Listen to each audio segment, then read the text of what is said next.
generations to come.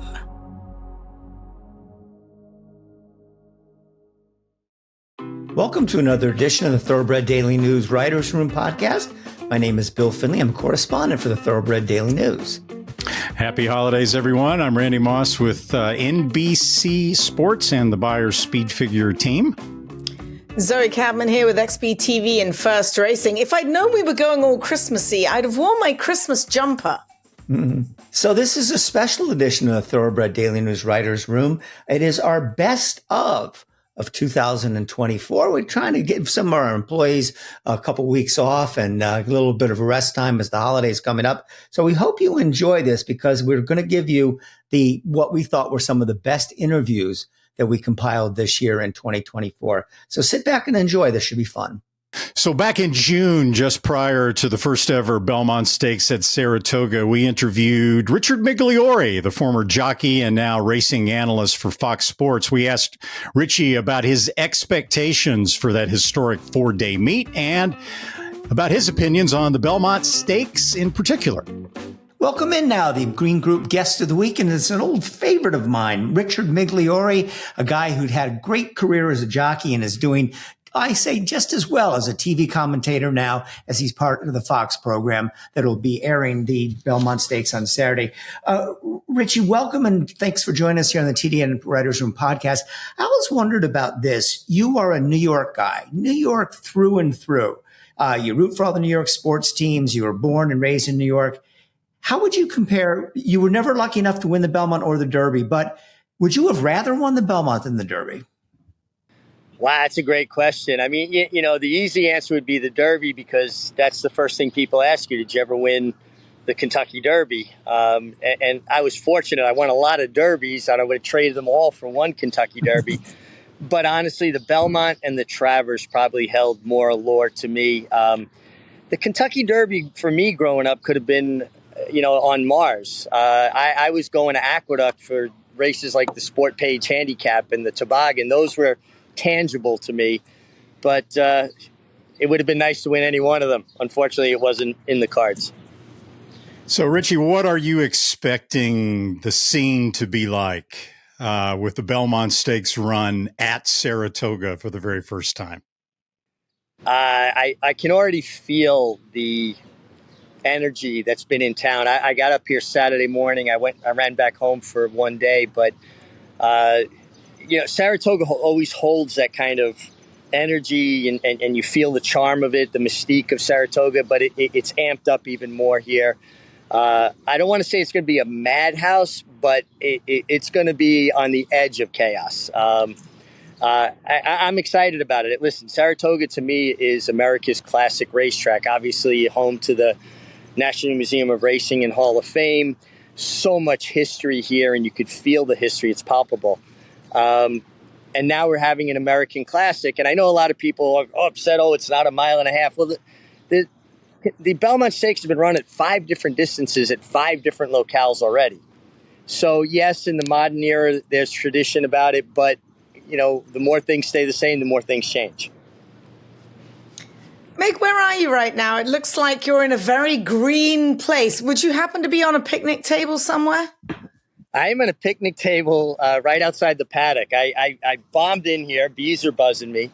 And I just felt bad. I hate telling somebody I'll be ready at 12 and not be ready, until after. I hate being late. I'm a very punctual kind of guy.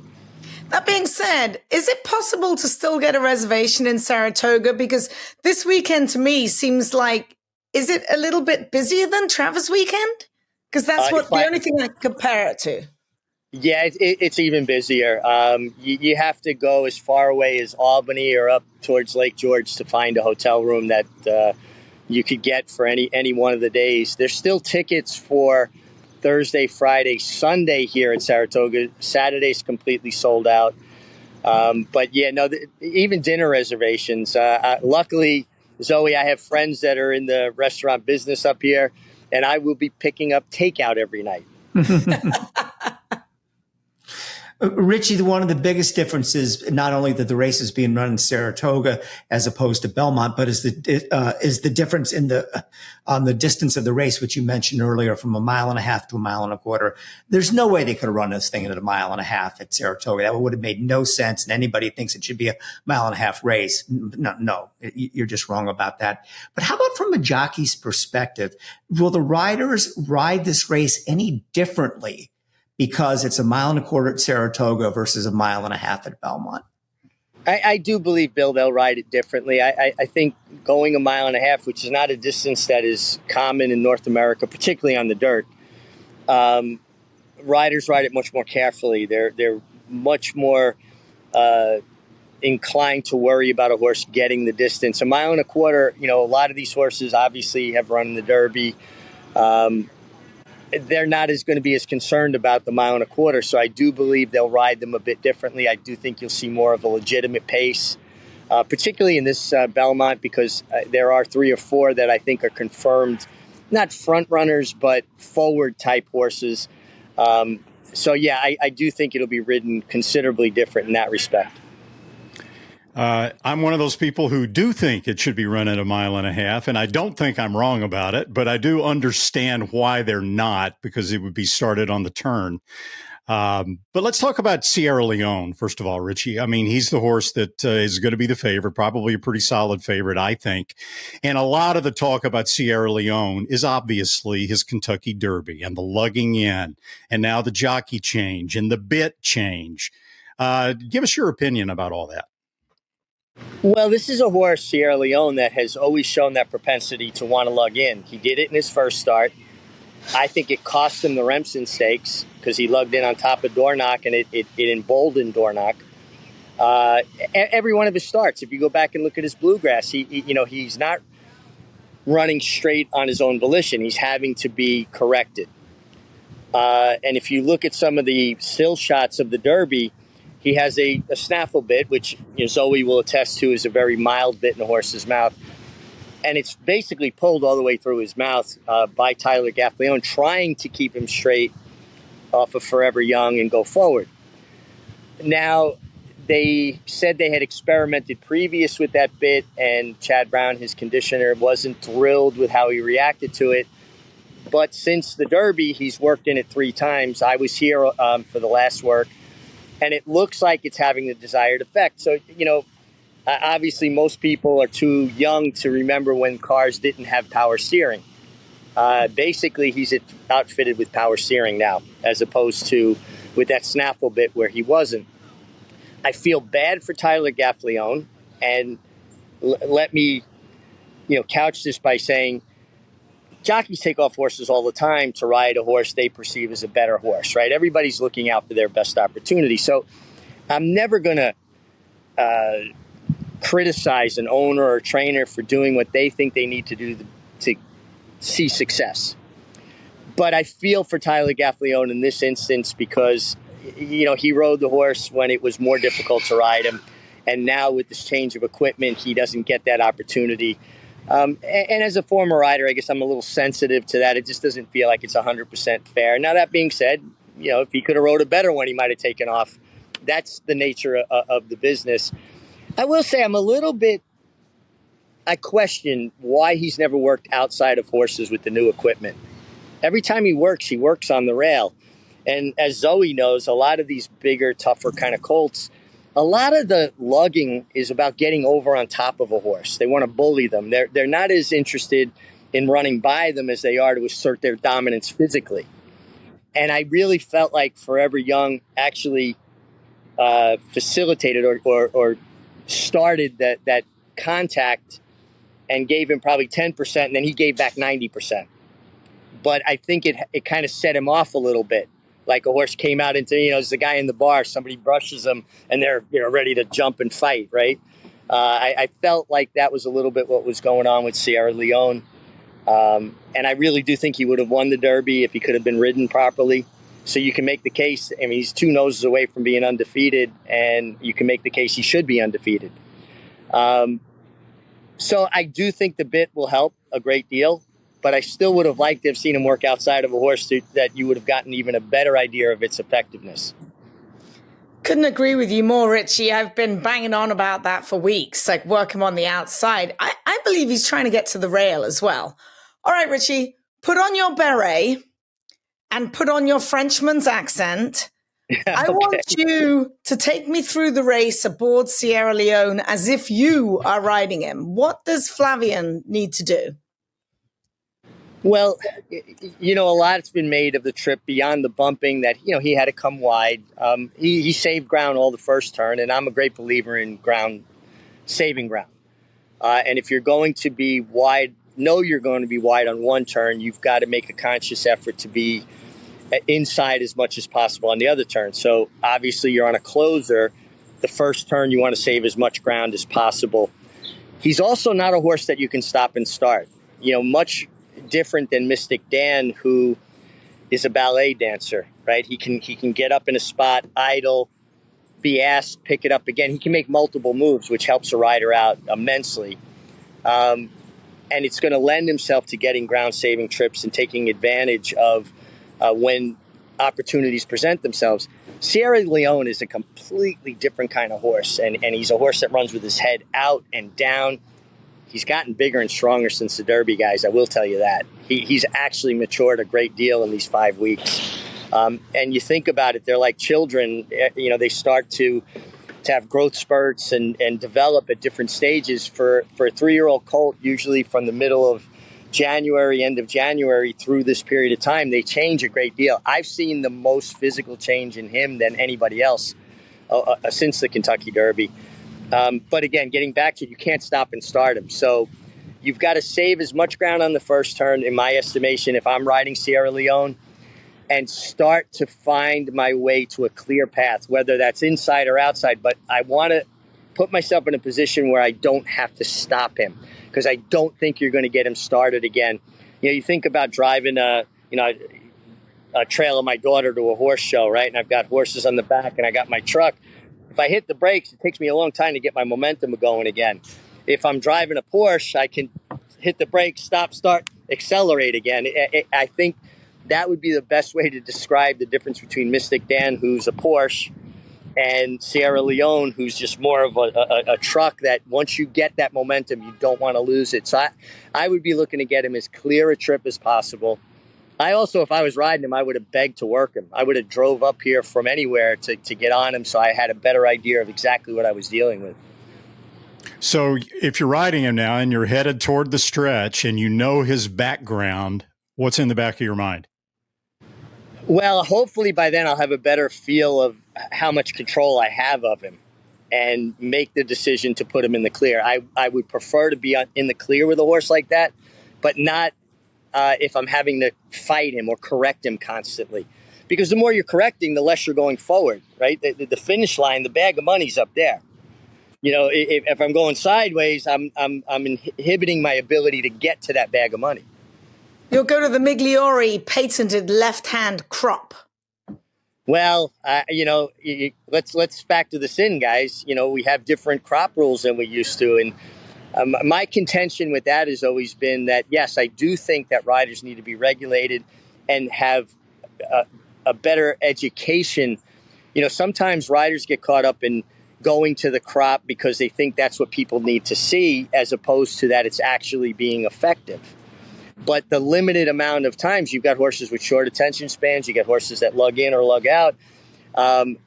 You're limited by what you can do. And I think when you limit riders or you inhibit riders from reacting naturally to situations, you're not being fair to them. I've seen horses win by 5 lengths and get hit once that I think the rider should have been called in. I've seen horses stopping that a rider hits 3 or 4 times that should be called in. You are not allowing people to do their jobs and in the moment.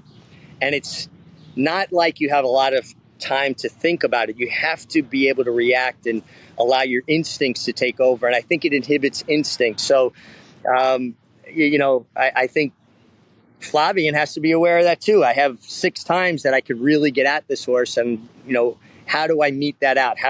Do I save it for crunch time? Do I get him early so I can get him away from horses and go forward?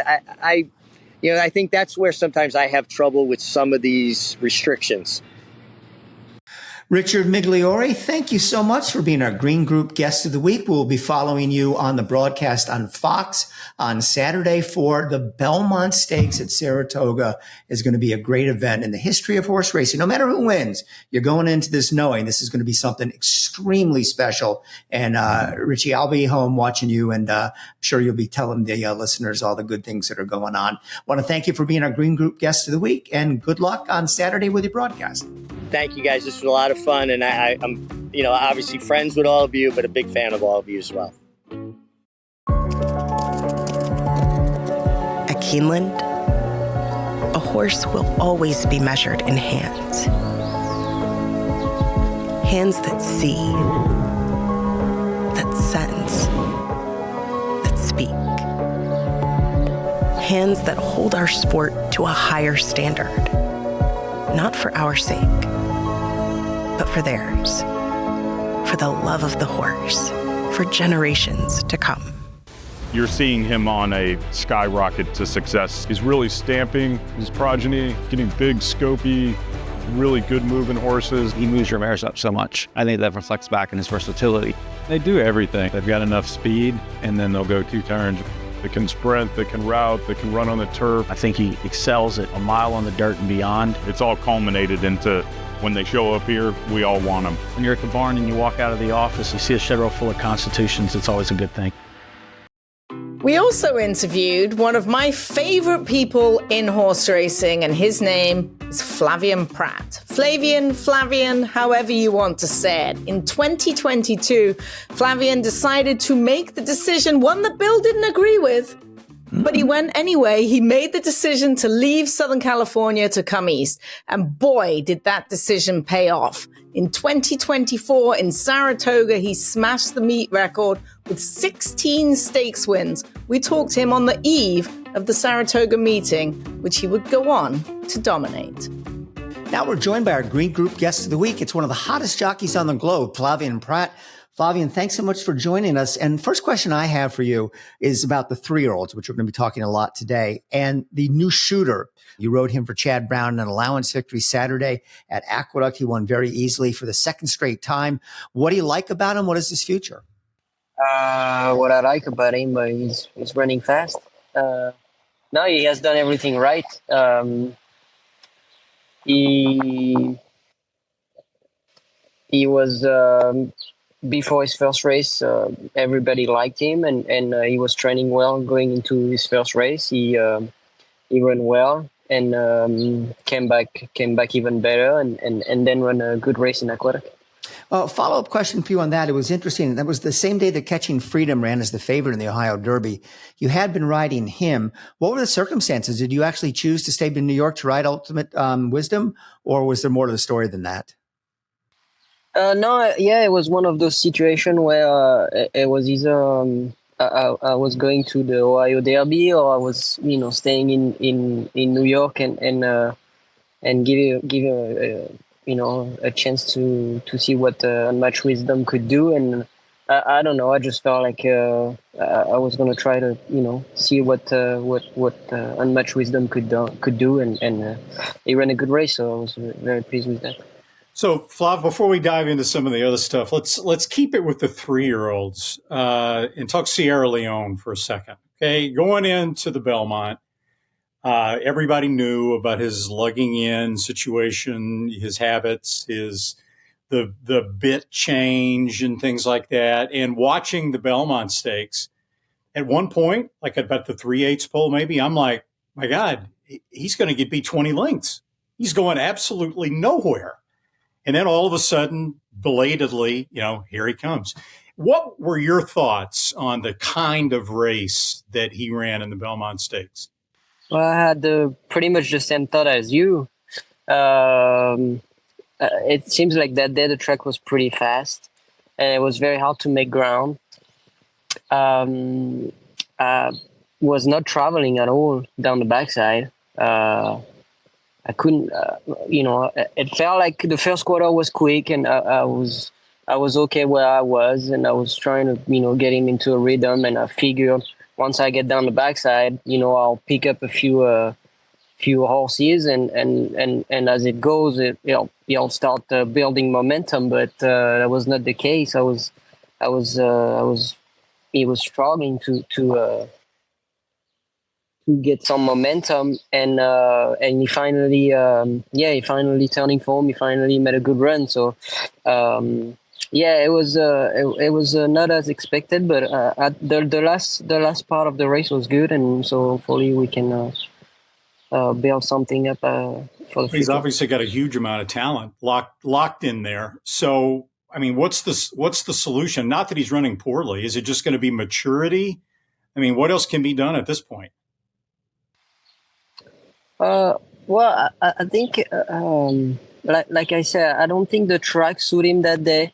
I don't feel like he was very comfortable on the track. So hopefully, he'll go back to Saratoga. Usually in the summer, the track is a bit slower, and we'll go from there. I mean, see what happens. Have you spoken to Chad Brown about a commitment for the ride back? Are you going to be riding him back in the Jim Dandy or Travers, or has that yet to be decided? I don't know what Chad is going to do with him, and but obviously he has a few options, and I'm sure I'll pick the right one. Flavien, I want to switch subjects for a minute, but it's something that's so interesting to me. I want you to talk to us and give us a feeling of what it's like to ride Flightline. And how does that feeling aboard him feel different than virtually any other horse you've ever ridden? Very small individual. It's very strange. It felt like he knew he was the star. He was obviously very fast. And could carry the speed for forever. I mean, for a mile and a quarter at least. So, he was very powerful. He had a great way of moving, well balanced, and he was very good in the turns. It felt like when he hit the turn, it was, for whatever reason, I never moved on him on the turn, but for whatever reason, every time he swapped lead, he would pick up a length or two on everybody else, yeah. And what was going through your mind in the Pacific Classic when you almost did a Ron Turcotte on Secretariat, where it looked like you looked behind you and almost couldn't believe that he was so far in front? Was that your reaction at the time? It was, if I recall, he ran the 8 mile, and we're going from a mile to a mile and a quarter. He was running, I think, Country Grammar at the time he was running against in the Classic. So, I felt that Country Grammar, could maybe make a run on us. So I'm down the backside, and, we get to the turn. So from there, I kind of let him run, and then took a peek behind and realized that all of a sudden we 20 lengths in front. So it was shocking. It was a very good feeling. Well, without Flightline, Flavien, you've certainly kept the ball rolling. I mean, we're taping this on June 25th. Right now, you've made just a touch under $13.4 million in purse money. That's a record for your career at this stage of any year. You're practically riding First Call for Chad Brown. You're in the Charlie Appleby barn. You're riding the best horse in the Bob Baffert barn. You're in with Brad Cox. I mean, things seemingly couldn't be going better. And I know in 2022, when you made the decision to relocate from Southern California to New York and Kentucky, it raised a lot of eyebrows. Looking back on that decision now, what do you think about it? Gratefully, as you say, I'm riding for great connection. Very fortunate. My agent's doing a great job, and so everything is going well right now. I thought it felt like it was the right move at the right time. It was a time where I was in California for probably 6 or 7 years.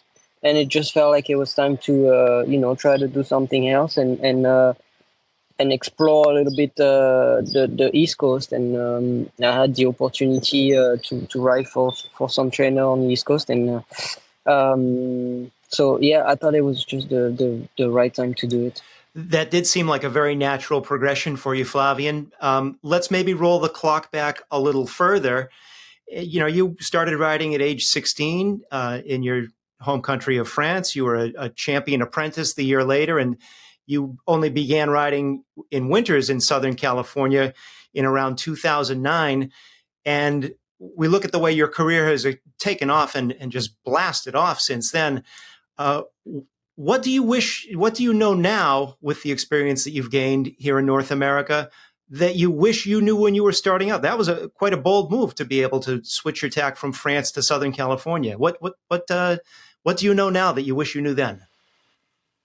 Well, that's a good question. No, I was when I was riding in France, everything happened very quickly. So I rode the first, I think, the last 3 or 4 months of the season, and then I had a full season as an apprentice, and I was best apprentice.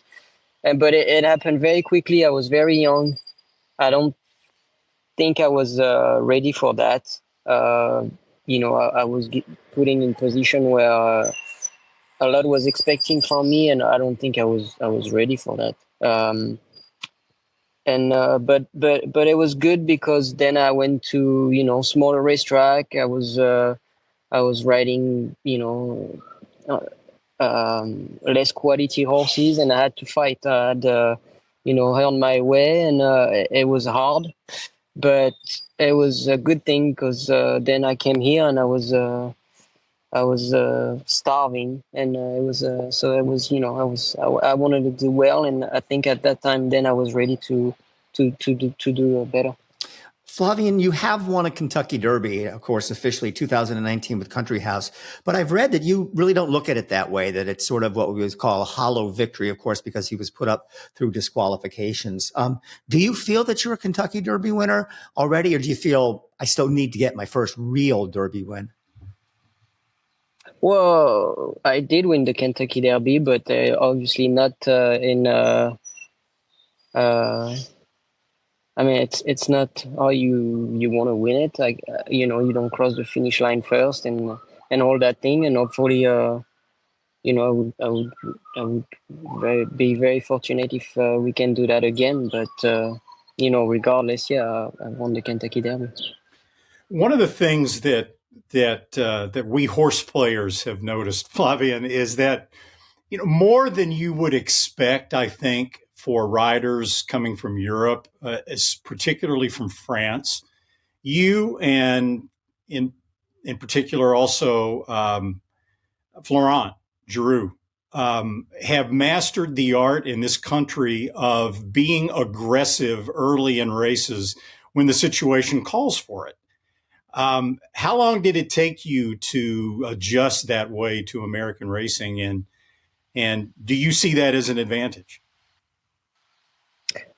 I don't know how long, and I probably still, I'm still learning anyway. But it's I came here and I didn't want to have that tag of a turf rider. That was a main. I didn't want that. I love dirt races. I think I'm a big fan of dirt races, and I didn't want to have that tag. So I did everything to make sure I was able to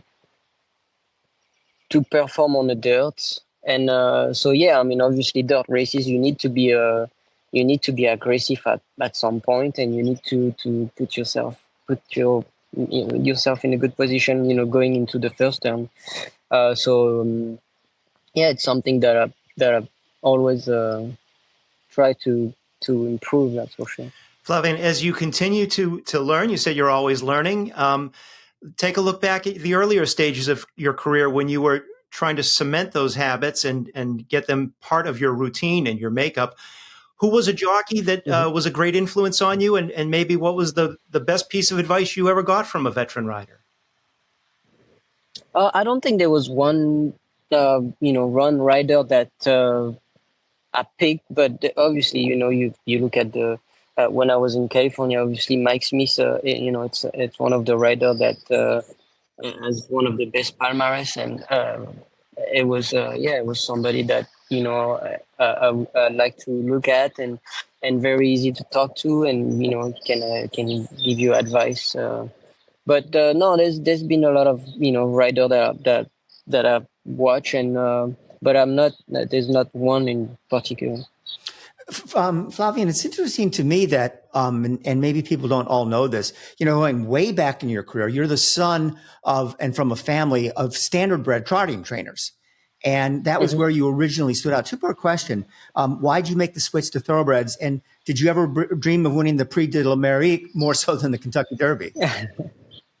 No, so I love trotters. That's, I've been around trotters all my, as a kid, but I was very small, very light, and I felt like it could be a good. I always liked thoroughbred as a kid, and I thought, if I can make it as a thoroughbred rider, I would like to try. And so before I went to the school, the jockey school, I went to 2 different trainers. And I spent 2 weeks with each just to make sure I like it. And I did. And so then after that, I went to the jockey school.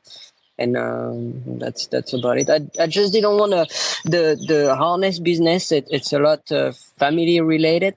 A lot of people work with their parents and all that thing. And I just want to do my own thing. I want to do something different and, be able to do my own thing. Well, since things are going so well for you right now, Flavien, if you're ever tempted to ride in a charity harness race, ask around about what happened to Lafitte Pincay when he did that 34 years ago in 1990 and got thrown into the air like a rag doll and wound up breaking his collarbone and all sorts of other injuries. Be careful if you ever decide to do that. I heard the story, but actually I did it last year in Saratoga. But I think Lafitte, when he drove a pacer, and they have their 4 legs tied up. So I don't do that. I'll just stay with the harness, the trotters. Flavien, you're riding right now at a very competitive time as far as the North American jockey colony is concerned, and you're riding in New York, also spending some time shipping out to bigger races at other prominent tracks, wherever the Grade 1 races are. Talk to us a little bit about your fellow riders, your rivals, your friends. Who is the one jockey that when you're going down, setting down a horse in the stretch, you don't want to either see coming after you, or you don't want to see that you have to reel in? Somebody. No, I think, as you said, there's a very good group of riders right now. And when you ride a race and you have Johnny Velasquez, Javier Castellano, you got the Ortiz brother, Tyler Gaff. There's like so many good riders. But it's fun. I think it makes all of us better, and it's fun to ride with all those great riders. PA Bred, I think we've built a brand at this point. It's excitement at every step. Roses for Deborah just set a new track record. On average, for the past decade, Pennsylvania paid over $28 million a year in Breeders' Awards, restricted races, and owner bonuses. Plus, PA Bred shine on the world's biggest stage. Just 3 states have bred more Breeders' Cup winners. Learn more at pabred.com. Be a smarter, better with XB TV. The best horses. With thousands of exclusive morning workouts. All at your fingertips and delivered right into your inbox. Everything you need to be informed. Be smart. Bet smart with XB TV. Our next interview subject, you may love him and agree with him, or you may find him annoying and disagreeable. But without question, Mike Repole is passionate about the sport. He is never shy about expressing his opinions on anything. And like him or not, Mike is always interesting. We talked to Mike about Fierceness after Fierceness beat Torpedo Anna in that famous Travers Stakes. And we also talked to Mike about some of the changes he's looking to effect with his newly created National Thoroughbred Association. Welcome in now our Green Group guest of the week. And you know this fella because he wins an awful lot of races and is found in the winner's circle an awful lot of times. That's Mike Repole, the owner of, among others, Fierceness, who won the Travers Stakes. Mike, welcome to the show and thanks for joining us. You have had so much success in your career in racing, but 97% of those horses were horses you bought at sales. How did it feel different that a homebred won? And then are you a little bit more proud of this accomplishment than maybe the one that wins that you went out and spent $1 million for at Keeneland? Well, Bill, I hope you okay if I say hello to Randy first because he's also on. Randy, how you doing? Bill, how are you? So yeah, I mean, Bill, it's first of all, winning the Travers is probably top 5 race for anybody that is in this racing game. And, I've done it in 2011 with Stay Thirsty and now again this weekend. I'm still on cloud 9. As far as it being a homebred versus a yearling purchase or a 2-year-old purchase, there was a lot of reflection prior to the race and a little reflection post-race. Nona Mia was a horse that I bought, one of my first horses I bought in a sale in 2007 for like $200,000. She's named after my grandmother, my grandmother in Italian. And I bred her, I bred Nona Mia to Stay Thirsty. And I got this filly called Nona Bella, and what's beautiful grandmother. So you're talking about the first stage being 2007. Stay Thirsty was a 2008. Nona Bella probably was a 2014. And now to come here and breed Nona Bella to City of Light, which I have a 10% stake. I mean, this is, 17, 18 years in the creation or making of Fierceness. So when you start to think about starting the game, when it first starts in 2004 and 2005, probably didn't win a race till 2006. And now you fast forward 20 years and there's, not only do you own the mare, you own the grand mare, and you race them both. And Stay Thirsty when you're your first Travers, and he's the grandsire. A kind of big reflection of being in my early 30s to now mid 50s, and my grandmother being around for the races. And I told my daughter Joya, she asked me if on Friday, Dad, did we ever win the Travers? And I said, no, I won the Travers in 2011, but you weren't here, so you haven't won the Travers. So I got 2, she's got 1, and it feels great. I mean, it really does have a lot more meaning, over the last week, Bill and Randy, than I kind of really thought about it, say 6 months ago. So given that emotional involvement, more so with this particular horse, how difficult was it for you, all the slings and arrows that Fierceness took after the Kentucky Derby, and even the skepticism? I mean, he was almost, he was 7-2 or something like that in the Travers. The skepticism that he'd be able to put 2 races together back to back the way he did. How tough was that for you to listen to all that?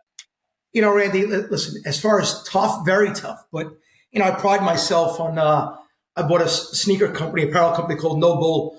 You know what that stands for. And it's about mental toughness and a tough mentality. So, listen, life is about adversity and life is about ups and downs. I mean, I scratched 2 Derby favorites. I don't know what can be tougher than Uncle Mo or Forte, winning and losing a race. I mean, that happens every single day. But this horse probably was more baffling for Todd. Todd has never had a horse this talented one race, and then all of a sudden you go from 110 buyer to an 80 buyer, and it's an every other start thing. So, listen, I mean, you and Bill have been around this game a long time, and we know there's a lot more lows than there are highs. So anytime you're having a high in this game, it's hard to feel bad about having lows. But, I really feel great for Todd, who really put a lot of effort into every horse, and he's been around for over 25 years. But this horse in particular, I joked with him the other day, he's going to go down in history as the trainer who got Fierceness beat 3 times. That's going to be his legacy. So, I mean, he did an amazing job, and the horse ran super. I was a little worried about you after the race when the Fox camera showed the box, and I didn't see you. You were like collapsed back into a chair. You know what? At the quarter pole, I thought we were going to win by 3. At the 8th pole, I thought we were going to win by 2.5. At the 16th pole, I thought we were going to win by 1.5. At the 132nd pole, I thought we were going to lose by a length. So it seems like once, I mean, to Peter Anna, let's just give her all the praise out there possible. I mean, Philly against boys. This was Zenyatta Blame. When Uncle Mo won his 2-year-old juvenile, that was the Blame Zenyatta year. And to watch Blame and Zenyatta, Blame Zenyatta, it gave me a little bit of a feeling of 2010 with these two. What a great Philly, 3-year-old colt, 3-year-old Philly champions. It was an unbelievable race. But honestly, there was a time I really thought Peter Anna had him. And I think Fierceness dug in just a little bit more right before the wire and said, you're not going to get by me. And it was, for a race to have all the hype that this has had and people were talking, it really is why we love the sport so much. I mean, it lived up to the hype, man. It was special. Mike, and I'm glad you brought that up about Torpedo Anna, because I know you love the history of the game and you're a sportsman. She almost beat you on a day where your horse ran the race of his life. And I saw you and Kenny McPeak both of you were all smiles after the race. I can't blame Kenny for being happy with a loss because she ran so well. What did you say to one another, and what impressions did you come away with her?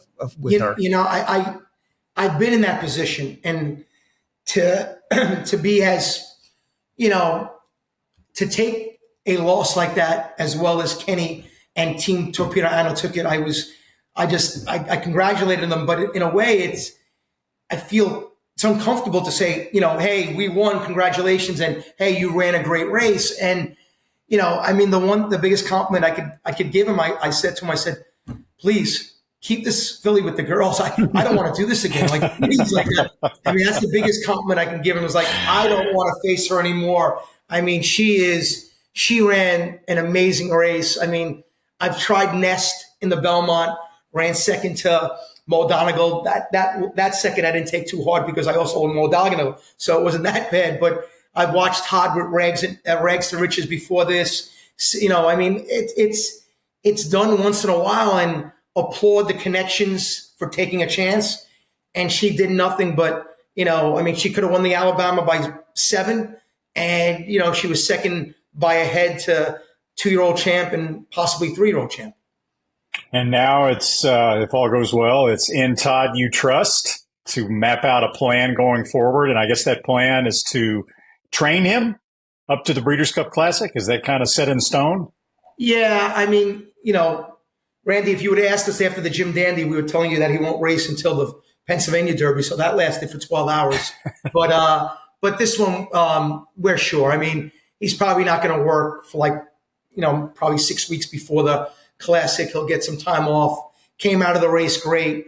That was a big surprise for Todd. Fierceness took the Derby, probably lost 75 to 100 pounds. Wasn't himself for about 2 or 3 weeks. Just needed to, have that mid-year, rest. And I think, everybody knows me as only aggressive. I mean, I have a term out there, patiently aggressive, and I knew we couldn't run him in the Preakness and not even the Belmont, so we gave him time. And Todd did what he had to do, and Fierceness just responded. And I really believe we have a horse that's I really believe this is the best race he's ever run in his career, and I really believe there's a chance that his next one might be even better. Mike, if we're talking about this race next year at this time, maybe we're talking about Menti winning the Travers. That, of course, is the full brother to Fierceness, ran the one time at Saratoga, and we haven't seen him since. What's the update on him? He's worked the last 2 weeks incredibly. He had a fever, and when he got his fever, it was from a puncture wound, and it wound up that Todd caught this early. He had acute laminitis, and he was away for about 10 days. And Todd did. Thank God, Todd and the doctors got him there quickly. Danielle Bricker, who's on my team, she went to visit him 3 times a day, and it got a little nerve-wracking. And that this horse rebounded really incredibly well to come back and work 3 times.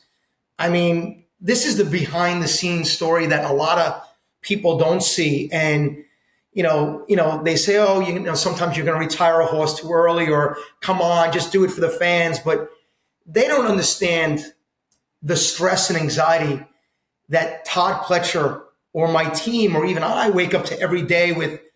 All right, I would ask Todd, I'd wake up and ask Todd how Fierceness was before I would check on Joya and Maria. And no disrespect to my wife and Maria, they'd be sleeping, so they were okay. Me and Fierceness weren't. So there is a lot of that stress that goes in between. And, when you care as much as we do, and most owners and trainers do about the horses, they're family. And, there's you feel the pressure for them, to perform, this happens. Like, this is a tough part of the game that people don't see or don't understand. And you know what? We're lucky he's alive, because this could have went one way or the other. That's what laminitis does. And for him to rebound like this, we feel great. And he was up at Saratoga, spent 10 days in the clinic, got back, galloped for 2 weeks, and shout out to Danielle, who is amazing, and she slept with the horse in his stall for a couple weeks. So maybe that helped a little bit. Wow. Getting him back to where he is today. Maybe this will be another Lady Eli story. That's really something. Yeah. So the last time we had you on the podcast, we not only talked about Fierceness and about your horses, we talked about your new initiative, the National Thoroughbred Association. Give us an update. We haven't read much about it lately. What's percolating with you? It's probably 9 months in right now, maybe 10. Pat Cummings is in Japan right now for an event out there. And, I've learned a lot, Bill and Randy, about this game. I've dug in as deep as I can on, not only the ownership side, but the track side, the ABC committees that we have out there, stallions, the sales end, thoroughbred aftercare, the 2-year-old sales. And, Bill and I speak once in a while, just like me and you, Randy. And, although I asked Bill honestly what he thought, he was rooting for me, but he thought there's a low % chance that I can make a difference. And he said it was nothing against me. It's just the way the industry is formed and shaped. But yeah. I think we're making a lot more progress than people think. First of all, there's more talk over the last 10 months than there's ever been. Many people agree with what I'm saying. The only negative feedback I get is they don't like the style. And you know what? Other styles haven't worked for 40 years. If you can show me a style that works, where you just come in and you hold hands and you sing Kumbaya, and I'll do it. That was my first option. But this is a game where 90% of the people want changes, but not the 10% that they do. Please, let's start with the other 90%. And it's become pretty selfish. And I have to look myself in the mirror. If I want to be in this game 3 years, 5 years, 10 years, 25 years from now, I have to feel good about the sport that I'm in. And right now, I don't feel good about things like horse aftercare. I don't feel good about 2-year-old sales. I don't feel good about how the sport is undermined by people inside our industry. I don't feel good about the committees that are making the calls. And I don't feel good about the selfishness. So, listen, as much as I love winning races, I've been in the game for 20 years. To me, it's more important over the next 5 years that I have a lead role in helping change the game for the better for not the next 5 months, but the next 5 to 25 years. And I really believe I'd rather do that than win a third Travers. And the first initiative that Pat and I are taking on, which you would have thought was a simple one to conquer, was horse aftercare. Come on, everyone loves aftercare, of course. When I dig in and see that the TAA, it's been around for 10 years, only raises $3.5 million a year, and that most of these agencies and horse rescue and aftercare facilities have to beg and plead, for money. And all these millions are being traded back and forth at the sales, races, $10 million race, $6 million race, $20 million race Dubai. And we can't, the day that horse is born, doesn't matter if it changes hands once or 20 times in its career. We have to know that that horse is taken care of for the next 25 years of its life.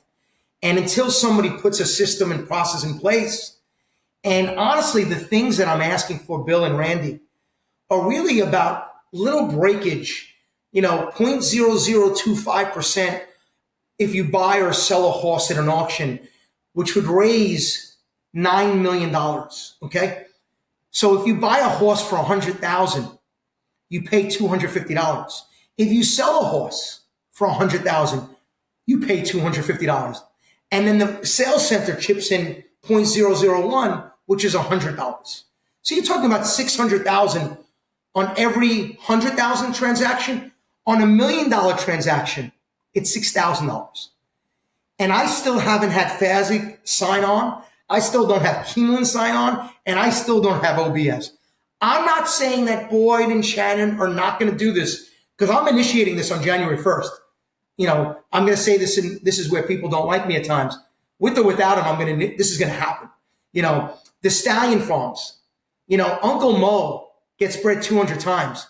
We have to donate one breeding of Uncle Mo a year for over 100 breedings. So that's 150,000. Justify 300, into mischief 250. Stallion farm, that would come out to another $4 million. That's $10 million just in stallion fees, 1 out of 200. Randy, let's do the math. 200 times 150,000, that's 30 million. I think 150,000 is okay, right? So we can't do this anymore. And that nobody, and this is where I've been brutally tough and deservingly on the Jockey Club. You're here to make the game better and move it forward. These are simple initiatives. If we can't do it aftercare, you know what? Then this game has no chance. And you know what? It's unfortunate, but I feel like I have to almost force change. And I hope that doesn't sound arrogant or cocky, but listen, if we care about this game 5 to 25 years from now, someone's going to have to be the bad guy or the disruptor. And you know what? If someone has to be the asshole, sign me up. I'm actually pretty good at it. I can actually play asshole very well. And I'll enjoy doing it, So that's it. And I feel that's my focus right now. For 18 to 40-year-old, I'm 55. I fell in love with this game when I was 13, 14 years old. Is it going to be around for the 15-year-old? Is it going to be around for the 25-year-old, the 35-year-old? I got a lot of concerns. So that's what I'm doing right now. Well, we want to thank Mike Repole so much for joining us here as the Green Group Guest of the Week on the Thoroughbred Daily News Writers Room podcast. Congratulations, Mark, on a brilliant win by Fierceness in what is absolutely the race of the year so far. Well done, and we'll see Fierceness in the Breeders' Cup. Thank you, guys. All the thrills. Fraction of the bills. Experience the power of the partnership. Change your life, make new friends, and compete at the highest level of thoroughbred racing. West Point Thoroughbreds, the gold standard in racing partnerships. Visit westpointtb.com.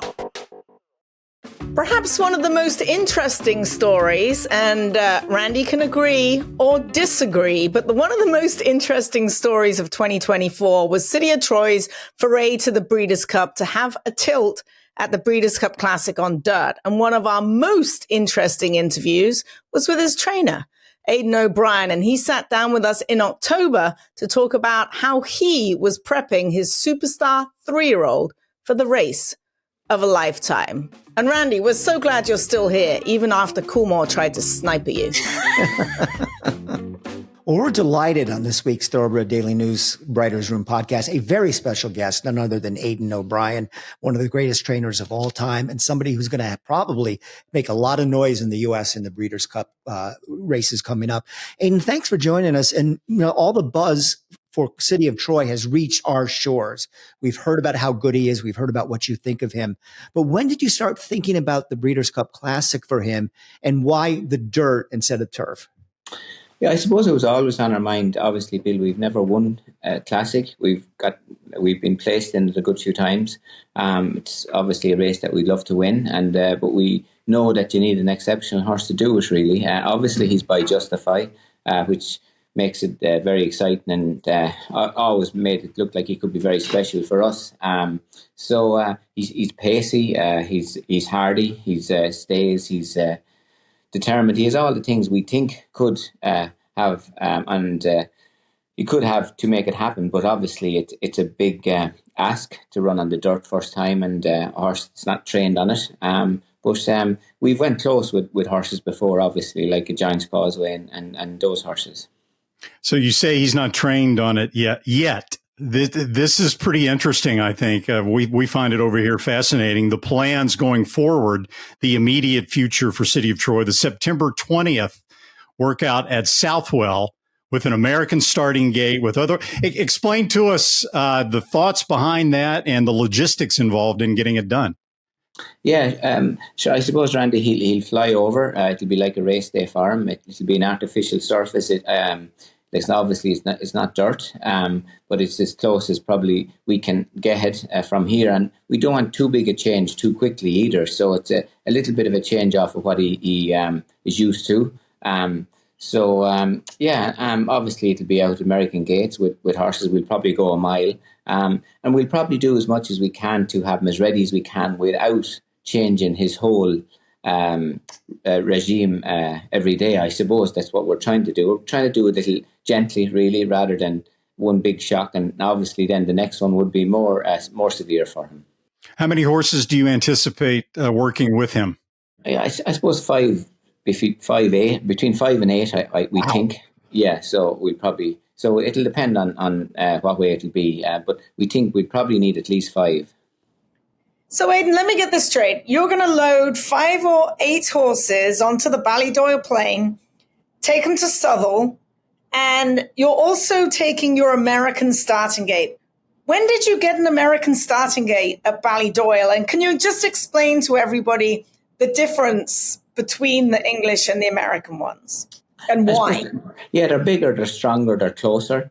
They go more to the ground, and obviously the bell, and there is a different feel to them. We've had them a long time now, but has made a big difference to us when we go to America with the horses. It's a whole different feel. The stalls look bigger, but they're not. They're tighter because the sides come in closer than our stalls do here. So I suppose we're always trying to improve, and when we do go over to try have as much practice done for whatever situation we have to deal with, I suppose.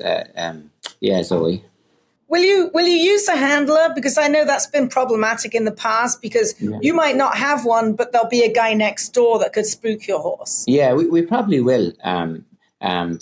Like our horses are very used to it all the time. From the time they start going into stalls, we treat them like the way you treat your horses in America, with a handler, goes in there, sits with them, and like all the horses, we do that all the time, so that if or when we go to America, there's no real change.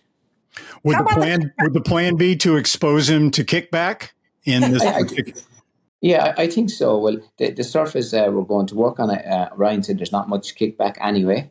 I'm not sure. My experience of kickback, they either take it or they don't, and obviously you do your best not to be in kickback. I think that's the way I think all trainers approach it in America. If you're in the situation, you're getting it, you can't do anything about it. But in an ideal world, you don't want to be getting it, really. Sure you don't. Now, still several weeks to go, but Aidan, City of Troy will be the headliner. Can you just, at this point in time, can you tell us of other horses you're thinking of bringing to the Breeders' Cup? Yeah, I suppose it's early, but we would have a lot of horses. Obviously, we have the filly Content. She won the Yorkshire Oaks, and then we obviously would have 2-year-olds, Bill. We always like to take a colt and a filly, and I suppose Whistle Jacket is another one as a possible. He won the Morney. He's going to run in the Middle Park next. So all those type of horses, really. Obviously, come that time of the year, who's well, but like one thing we have learned, the horses have to be very good, have to be top class to go there. So it's like, obviously we approach it like all Group 1s, that if they're good enough, we'll take them and try, and if they're not, we won't. So another question I have on the City of Troy topic, we've seen over the years, you've seen over the years, the unfortunate late super sire Galileo. The form of Galileo sired horses typically didn't translate that well from grass to dirt, right? Yes. The dam of City of Troy, Together Forever, is a daughter of Galileo, with theatrical also on the in that pedigree. So it's almost exclusively turf. And you've got Justify, obviously, as the sire. Does this horse remind you physically, the way he runs, a little bit more of Justify maybe than Together Forever? I think he's always been, Randy, that way. He goes forward. We stop. He went forward in all his runs as a 2-year-old, and then he kind of blew up on us in the Guineas. His first run, I probably had him too fresh. And after that, we kind of had to take our time with him here. Obviously, the style of racing is a little bit slower here, but I think naturally he's aggressive if you let him be. We haven't, after the first day, we didn't leave him be. But obviously, we had it in our minds, if everything went well the last day, he would be going here next. So Ryan went forward on him, and he did latch on. And I know, knowing the horse, he'd want to go forward more the next day. And if that was the case, that would suit your race, we think. How good do you feel the Sons of Justify are worldwide? Because it seems like he's got it all. We see him running on dirt and turf over here. He's done well in Australia. He seems to be flying over in Ireland. What is it about him? Because physically looking at him, and I spent a lot of time with him in Southern California, he just looks like your big burly dirt horse. But he's scared that. Yeah, like when we saw him first, like he looked a different breed of Thoroughbred altogether. Like he looked like a big quarter horse, really. Right. Yeah, that's when we saw him as the first. Like, we could not believe the amount of muscle and the power and the scope and the strength that he had. And then to be able to go get 1.5 miles in the Belmont, like it was freakish, really. So really, he's a different kind of a breed of Thoroughbred than we've seen ever before, we think. He's stock of a lot of class. They're very high cruisers. They're very genuine. They're very like Galileos, but they have more speed. But I suppose what he did as a racehorse was just out of this world, like a horse that didn't run at 2 to win the Triple Crown, and be that size, So we just, we hoped, obviously the boss obviously saw him and he wanted him, and that's why he wanted he was just a different breed of Thoroughbred altogether. And that's what we're so excited about him, the way he's working here on the grass. And he looks like a massive, big, powerful dirt horse, doesn't he, really? So, you're absolutely right.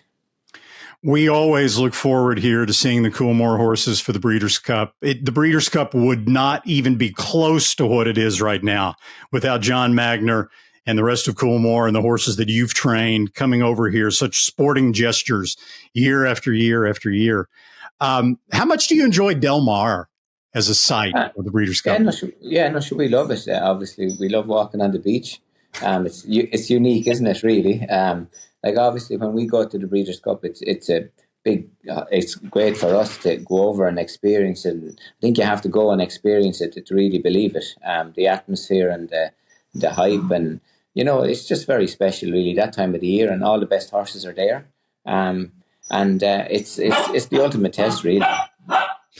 And it's interesting because when you come to America, you think, you kind of go in and just mind your own business. But you've talked about how much you've learned from American trainers, in particular Bob Baffert and Wesley Ward. What lessons, what have you talked to them, or you just follow them from afar? And what have you learned from them? I'm not sure. Obviously, we've learned a lot from and always do and try and obviously weigh in as well, So every time we go, we learn a lot, and obviously we would be friendly with all the American trainers, and they're always very forthcoming with information, what we should be doing and what they do, and obviously we see everything that they do as well, and everything now is very public anyway, and it's broadcasted to everybody, which is a big help, I think, to everybody. Listen, information kind of is always the key, and experience of watching what they do and what we should do if we want to be successful or over there with you, really.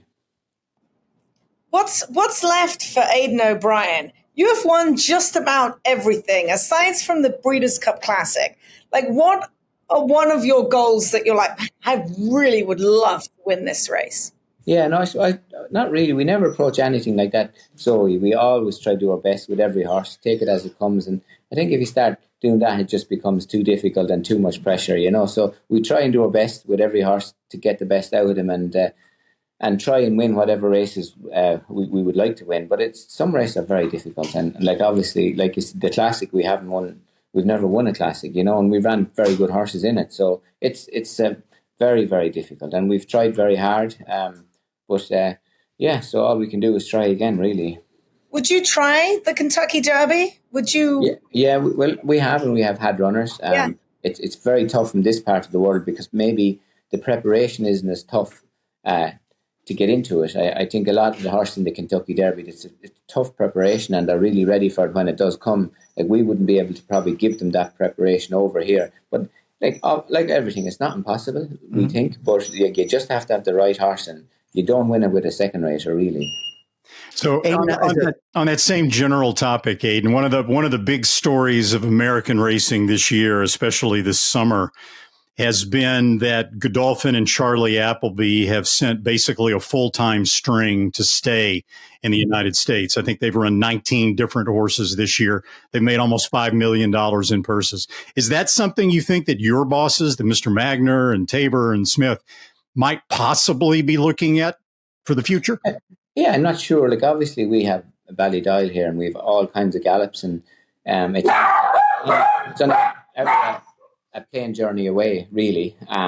That's all. So it's very safe environment here. I don't know whether the lads have looked at that, but and I don't know whether they will or they won't. But it's not a long trip across the sea, really. Being the hard-hitting journalist that I am, I'm going to ask you a real tough question, if you don't mind, Aidan. No problem. What's the story with the dog? Oh, we're minding her for Anna, and Anna is in America at the moment, in San Francisco, and she's missing Anna. There's two of them there, so that's what's going on. And anybody goes by the door, they think it's Anna. So we're all dog fans. We enjoy the sound effect. That's really nice. Well done. I've got one more question. No problem. Aside, let's get off horses.